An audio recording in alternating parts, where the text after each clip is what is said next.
In this 5 minutes of focus, we're going to continue our exploration of the law of attraction. If you missed part 1, I'd suggest you go back and take a look at that.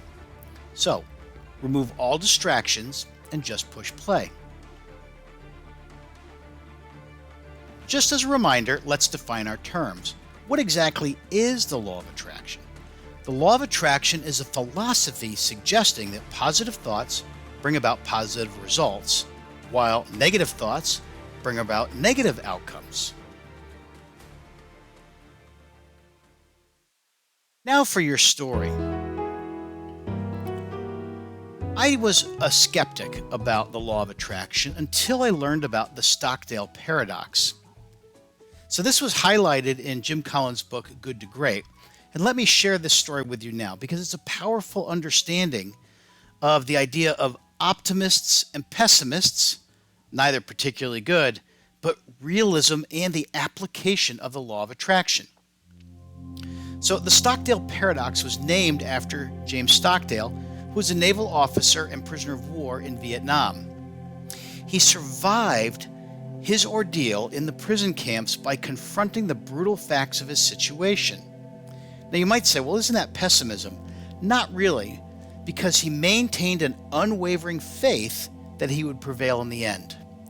What he learned was that the optimists and the pessimists would both perish.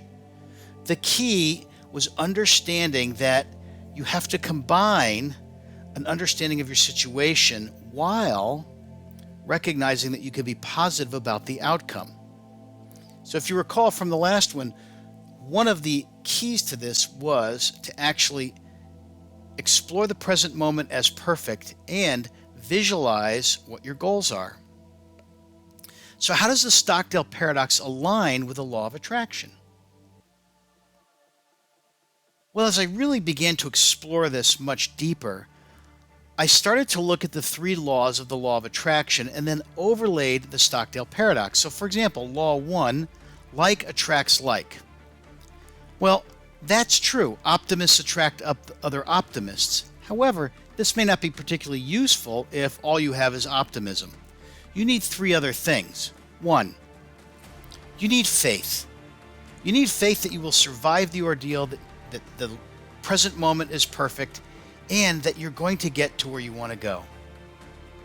2, you need fortitude, the belief that you'll get through it.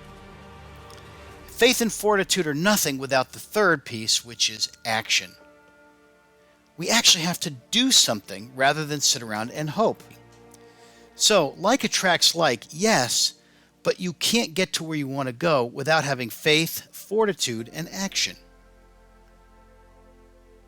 If you recall, the 2nd law was nature abhors a vacuum. Well, this suggests that removing negative things from your life can make space for more positive things. Yes, however, what we need to understand through the Stockdale paradox and understanding the brutal facts of the situation is that clearing the decks is a good idea, but remember, some things are out of your control.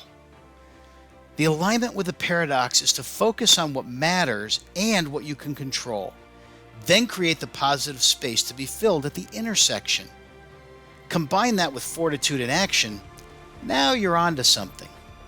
The present is always perfect. Well, often many of us create our own misery by anxiety, by the chattering monkey, by having our thoughts filled with negativity. So if we believe that the present is always perfect, we can then avoid the anxiety, or what I like to call the Sunday scaries before the Monday work week. Focus your energy on finding ways to make the present moment the best that it can be in the face of reality. Don't live in story, live in fact. The one big adjustment here is how you feel about the situation. We can tell ourselves how bad it is, and believe me, Stockdale had it bad. Or we can focus on what's available to help us going forward. Fortitude, faith, and action.